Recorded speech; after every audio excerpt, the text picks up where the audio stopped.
Hey guys, welcome to my 36-week bump date. I'm going to share the week that was, how my body is going, how baby is developing, and just how I'm preparing myself because we are less than 4 weeks until we meet this baby. So if this sounds interesting to you, stay tuned, give it a big thumbs up because it really does support my channel.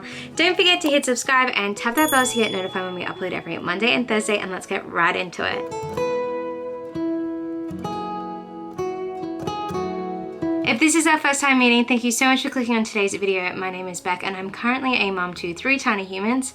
I have a 5-year-old, a 3-year-old and a 1-year-old, and right now we are in the middle of a natural disaster. We have major flooding occurring, and this is the first time in a couple of days where it has stopped raining enough for me to feel like I'm going to get good enough audio. So if you can hear a little bit of rain in the background, it would be the fact that it is lightly spitting, but hopefully it doesn't distort the sound too much. So this week baby is the size of a Tickle Me Elmo or a Buzz Lightyear action figure, which is roughly around the size of a cos lettuce, which is really imaginable. Like, I can fully relate that with the size of my stomach.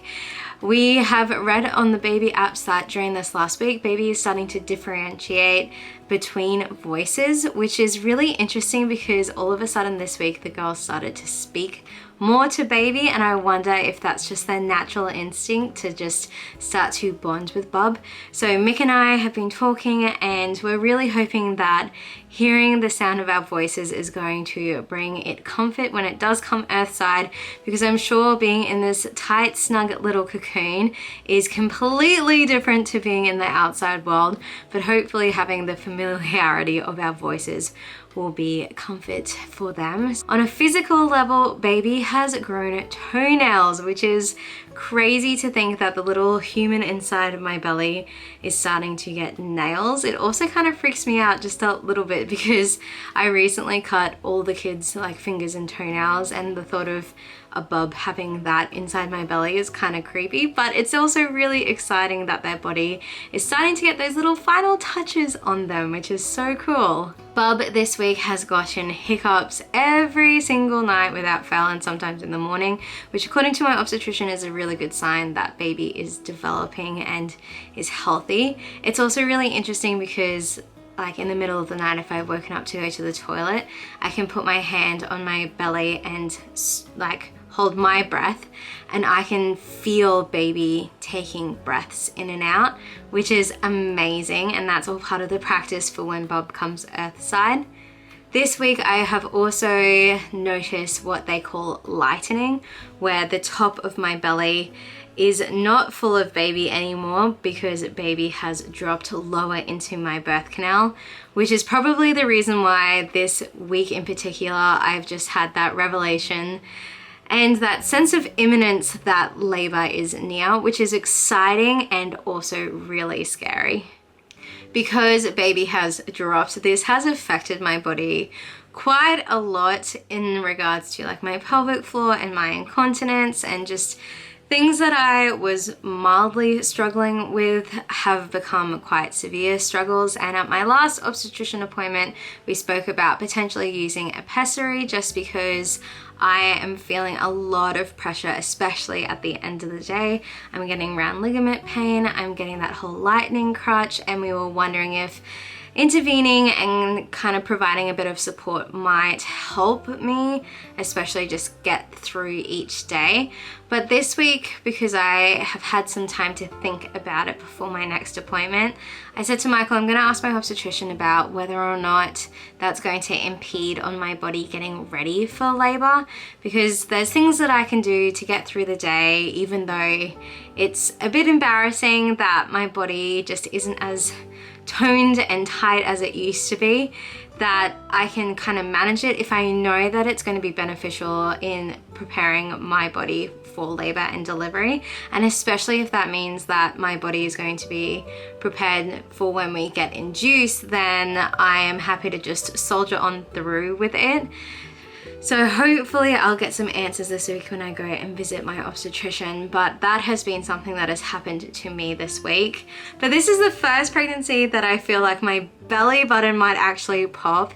It is getting so stretched thin, flat, that with 4 weeks to go, I think I might potentially either completely lose it or it could pop, which that actually excites me because I have never had a belly button that has popped. So this is my question of the day. Has your belly button popped in your pregnancies? If it has, comment it down below. If it hasn't, also connect with me because I want to know which is more common. Is it more common for your belly button to pop out, or is it more common for it to just stretch thin, like flat? So I'm curious to see what happens. This last week I have had real struggles when it comes to my sleep. I have had an increase of heartburn, so I'm taking my low sec tablets at night with a glass of milk, because if I am in a position that baby doesn't like, I get a epic amount of heartburn, but I'm finding the medication is really working, which is so nice to just have that relief.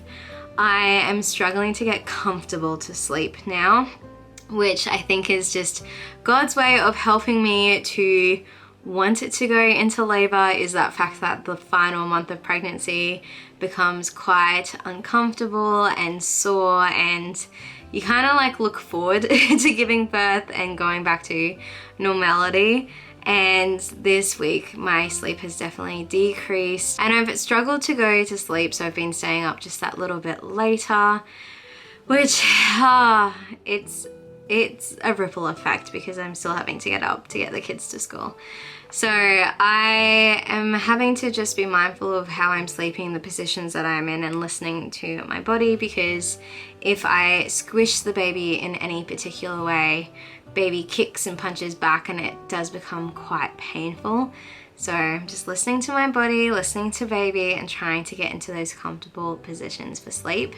And because my body is just telling me that the end is near, this week I had that sense of urgency to start getting ready for hospital. So I have washed and hung and packed all of Bub's clothes because we don't know what we're having. I've had to pack some girl clothes and boy clothes and some swaddles, and I went and got my vitamins that help me with my milk production for breastfeeding. So that is all packed and ready to go. So worst case scenario, if we went into spontaneous labor, we have everything for Bub and we could kind of like throw together a bag for Mick and I. But because of the pandemic, it means that when we go up, we'll get tested and then we are locked into the hospital for the 5 days, which is not a concern for us. We have my family looking after the kids, and being school time, the kids will just go through their normal routines of childcare and school. But it does mean that we kind of need to bring everything with us to the hospital. So I'll be doing a what's in my hospital bag. I feel like being a 4th time mum, and especially in this climate, I am packing very differently to how I would have packed even in my 1st and 2nd pregnancies. So I'm excited to share that with you, but I have ordered some things online that I'm waiting to come, and hopefully they will come before we go into labor. But it's going to be a really easy hospital bag, and I feel like it's just going to be full of the essentials with nothing that we're not going to wear or need or anything like that. So I'm looking forward to packing my bag, but I don't feel like I need to do it like today. The more I'm progressing through this pregnancy, the more that I'm finding the end of the days to be particularly difficult energy-wise and just physically. There are days that I end up shuffling because I'm in so much pain to walk. I cannot walk for long periods of time, even at a decent pace. I have to take it really slow, and I get to a point where I can feel like a build-up. Not a contraction, but just the fact that my muscles are feeling super stretched, and I have to stop and wait for my muscles to relax before I start walking again. But I know that all of this is going to come to an end really soon, and it's so strange that, like, even though the discomfort and the pain is really real and really prominent at the moment, that once it's done, which I don't know how to process it. I really don't. But I'm excited that baby is growing healthy and strong. I was a little bit concerned about the lack of movement that Bub was going through probably earlier in the week, but I've noticed a change in the routine. They're more quiet and probably sleeping in the morning when I am kind of fussing around the house, I think probably because I'm on the move.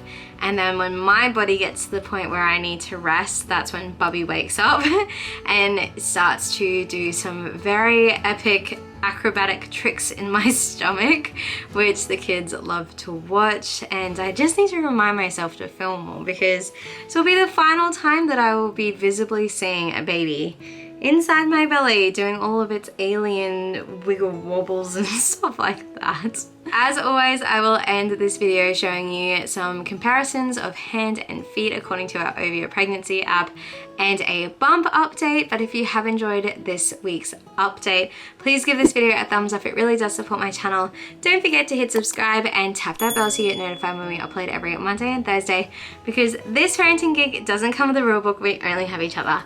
And I'll see you in our next video. Bye. All those little